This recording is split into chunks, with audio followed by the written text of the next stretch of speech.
आप लोगों को से अपील करता हूँ थोड़ी शांति बनाएं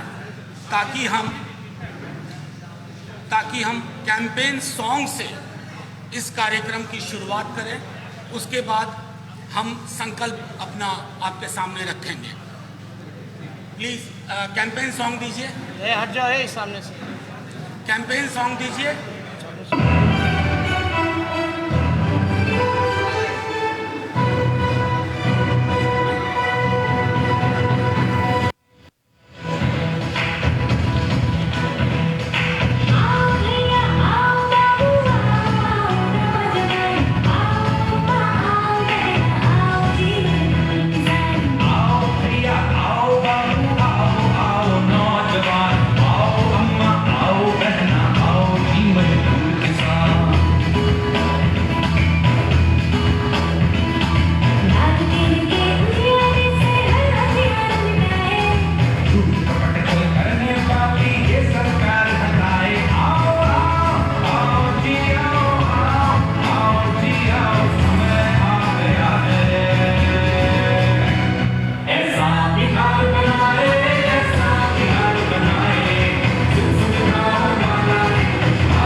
भारतीय जनता दल को वोट दें।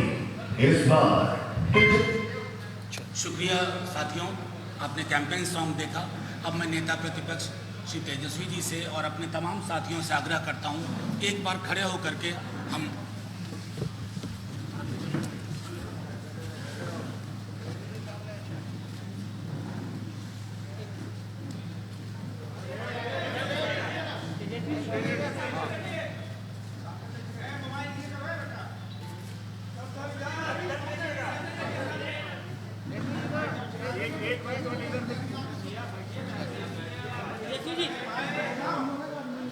थैंक यू साथियों। इससे पहले कि मैं नेता प्रतिपक्ष तेजस्वी जी से आग्रह करूं कि कुछ मूल बिंदुओं पे अपनी बात रखें आपके समक्ष। ये घोषणा पत्र नहीं है, ये प्रण हमारा है, संकल्प के बदलाव के साथ जो कि सच होने वाला है। एक एक जो बिंदु जो आप देखेंगे उसके पीछे पूरी की पूरी एक बैकग्राउंड है, पृष्ठभूमि कि हम कैसे करेंगे। साथियों, रोजगार के सवाल पे, नौकरी के सवाल पे तेजस्वी जी ने स्पष्ट कर दिया है, आज से 20वें 21वें दिन प्रक्रिया शुरू हो जाएगी। 10 लाख सरकारी नौकरी की, समान काम के समान वेतन, संविदा के पूरे कॉन्सेप्ट को खत्म करने के अलावा किसानों का जो भी ऋण है वो सब कंप्लीट माफी, आज तक के जो भी ऋण होंगे। उसके अलावा खाद्य प्रसंस्करण उद्योग, जो अपने आप में अर्थव्यवस्था को, सरकार को बड़ी चिंता होती है। हमारी सरकार आते ही तेजस्वी जी के नेतृत्व में रिवेन्यू जनरेशन पर भी काम होगा कि राजस्व किस प्रकार बढ़े। बिहार की मौजूदा बिजली दर इतनी कम हो जाएगी कि लोगों पर से जो बोझ है वो खत्म हो जाएगा। हमारा ये भी कहना है कि जब मिथिला में जीआई बिहार, वो जीआई मिथिला होगा और तमाम अलग अलग क्षेत्रों के जो वहाँ की चीज़ें हैं उसके आधार पर ग्रामीण अर्थव्यवस्था के उद्योग पहली बार आएंगे। बिहार में शिक्षा बजट शायद पहली बार हम 22% करने वाले हैं। 22% राजकीय बजट में शिक्षा के बजट का हिस्सा होगा। उसके अलावा बिहार युवा आयोग के गठन पर बाकी आंगनबाड़ी, जीविका दीदी, आशा कर्मी, रसोईया के बारे में जो अब तक बात हुई है कि दोगुना से ज़्यादा किया जाएगा। गांव और शहर की सुविधाओं के फर्क को हम खत्म करके रख देंगे। और आखिरी में मैं कहना चाहूँगा कि पुरानी पेंशन योजना लाने को हम प्रतिबद्ध हैं। जैसे वित्त रहित महाविद्यालयों के बारे में बात हुई, वित्त रहित विद्यालयों के बारे में उनके कर्मचारियों की समस्या का निदान होगा। कंप्यूटर शिक्षक जो आंदोलनरत हैं उनकी समस्याओं का निदान करके उन्हें भी स्थायी किया जाएगा। संविदा नाम की कोई चीज़ नहीं होगी इस बिहार में, नए बिहार में तेजस्वी जी के नेतृत्व में। अब मैं आग्रह करूंगा कि मूल 2-4 बिंदुओं पर तेजस्वी जी आपके समक्ष अपनी बात रखें। देखिए, सबसे पहले सभी लोगों का स्वागत है। हमारे साथ प्रदेश अध्यक्ष जगदा बाबू जी, आदरणीय श्याम रजक जी, मनोज झा जी, लवली आनंद जी, मृत्युंजय तिवारी जी, सुनील जी, कारी शोहेब जी यहाँ आज उपस्थित हैं। ये मैनिफेस्टो नहीं है, जैसा कि मनोज जी ने आपको बताया, ये हम लोगों का प्रण है। प्रण हमारा संकल्प बदलाव का, जो कि सच होने वाला है। इसमें काफ़ी डिटेलिंग और काफ़ी विस्तार रूप हर एक क्षेत्र को लेकर के हर एक चीज़ों का ध्यान रखने का काम किया है, जिससे हम वाकई में बिहार को खुशहाल, बेहतर, समृद्ध बना सकते हैं। और हमने मुद्दों की बात की है और पहले भी हमने कहा था, जैसे कि सभी विषयों में रोजगार, कृषि, उद्योग, शिक्षा, रोजगार, महिला सशक्तिकरण और परिवार कल्याण, स्मार्ट गांव, खासतौर पे यहाँ स्मार्ट गांव का जिक्र किया गया है। स्वयं सहायता समूह के बारे में है, पंचायती राज संस्थान के बारे में है, सामुदायिक विकास और गरीबी उन्मूलन के बारे में है, पशुपालन एवं मत्स्य पालन के बारे में है, स्वास्थ्य सेवाएं के बारे में है, सरकारी सेवा से जुड़े हुए मुद्दे हैं, बिहार की सांस्कृतिक विरासत और रचनात्मक उद्योग के बारे में इसमें है। खेल नीति हमारी क्या रहेगी, इसमें विस्तार रूप से दिया गया है। आधारभूत संरचनात्मक विकास के बारे में इसमें जिक्र किया गया है। जलवायु परिवर्तन से संबंधित हमारी जो प्रतिबद्धताएं हैं, ये सारे लगभग जो हैं हर एक चीज़ों का हमारा संकल्प बदलाव का विस्तार रूप से हर एक चीज़ दिया गया है। इसमें आदरणीय राष्ट्राध्यक्ष लालू प्रसाद जी का, पूर्व मुख्यमंत्री आदरणीय राबड़ी देवी जी का संदेश भी इसमें बिहार के लोगों को दिया गया है। हमने पहले भी कहा, कई दिनों से हम लोग कह रहे हैं, लोग हंसी उड़ाया करते थे कि भाई रोजगार कैसे देंगे, पैसा कहाँ से लाएंगे। हमने कहा रोजगार और नौकरी में अंतर है। रोजगार तो कचड़े साफ करने वाला भी रोजगार हुआ, पकौड़ा तलो वो भी रोजगार हुआ, नाले साफ करो वो भी रोजगार हुआ। लेकिन हम यहाँ 10 लाख सरकारी नौकरियों के बारे में जिक्र कर रहे हैं और पहले कलम से पहले मंत्रिमंडल के बैठक में ये सच होने वाला है कि देश के इतिहास में पहली बार इकट्ठे 10 लाख नौजवानों को सरकारी नौकरियां दी जाएंगी।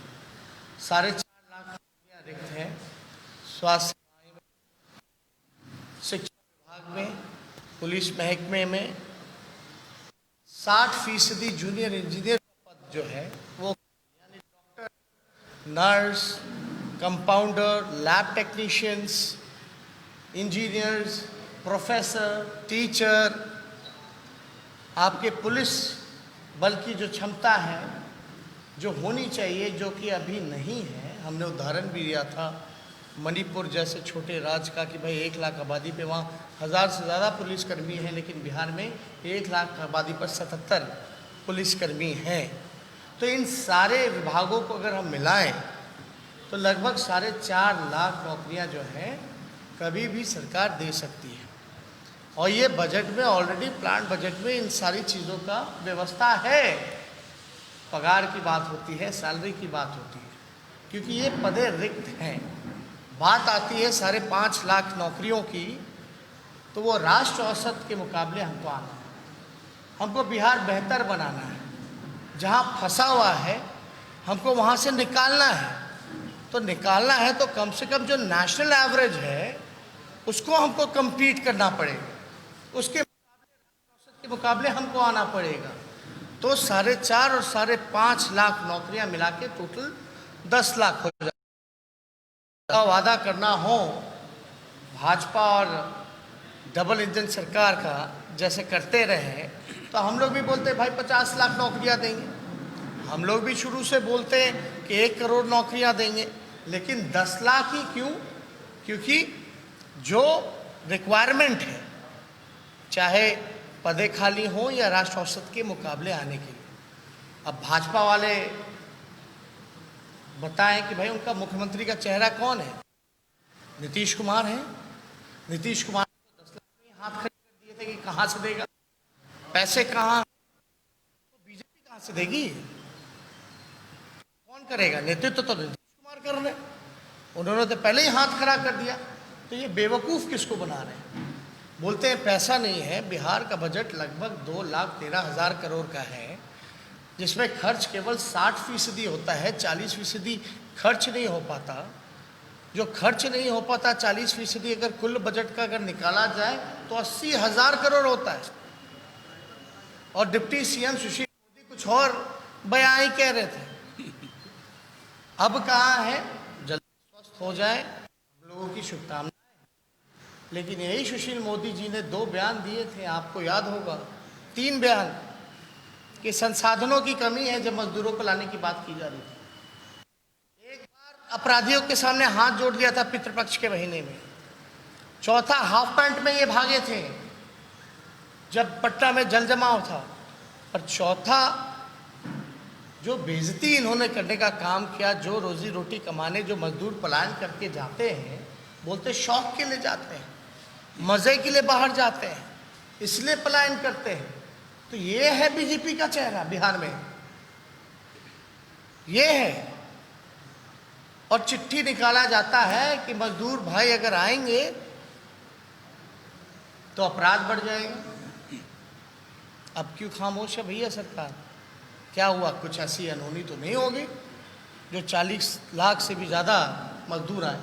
लेकिन सबके आंख ज़रूर खुल गए थे कि इतनी बड़ी संख्या में बिहार में हुआ है, किसी ने देखा नहीं था। लेकिन लॉकडाउन के दौरान सब लोगों का जो आंख था वो खुल, जो पर्दे लगे वो पर्दे, चाहे कृषि का क्षेत्र हो, नौजवान की बात हो, महिला सशक्तिकरण की बात हो, स्वयं सहायता समूह, आंगनबाड़ी से लेकर के जो हमारी विकास मित्र हैं, जो आपके जीविका हैं, ये जितनी स्वयं सहायता समूह हैं, सबके मानदेय को लगभग दुगुने से ज़्यादा हम लोग बढ़ाने का काम करेंगे, नियमित करने का काम करेंगे। और एक बात और, नियोजित शिक्षकों को लेकर जो था समान काम समान वेतन, उसको भी लेकर के हम लोग जो है समान काम समान वेतन हम लोग करेंगे। जो 10 लाख रोजगार की बात, नौकरियों की, सरकारी नौकरियों की बात कर रहे हैं, ये कोई प्राइवेट का अलग से नहीं है। जब कारखाने लगेंगे, हमारी उद्योग नीति क्या है इसमें विस्तार रूप से है, कृषि का हमारा क्या प्लान रहेगा इसमें विस्तार रूप से, ज़्यादा समय नहीं लेंगे, आप लोगों को डिस्ट्रीब्यूट हो जाएगा, आप सब लोग देख सकते हैं, पढ़ सकते हैं। लेकिन हर एक तरीके से हम लोगों ने बिहार के सामने अपना विजन और डॉक्यूमेंट रखा है। आज तक हवाई बातें हुआ करती थी, लेकिन ये हमारा संकल्प है, संकल्प बदलाव का, ये हमारा प्रण है जो होने वाला है, और ये हम करके दिखाएंगे। हम बार बार कहते आए हैं, मैं फिर से कहता हूं कि नीतीश कुमार जी नहीं संभल रहा, नीतीश कुमार जी थक चुके हैं। और कोई इससे जुड़ा, हमारा प्रोग्राम है 13 जगह प्रोग्राम लगा हुआ है, क्योंकि आज सिर्फ इसको रिलीज करने की बात है।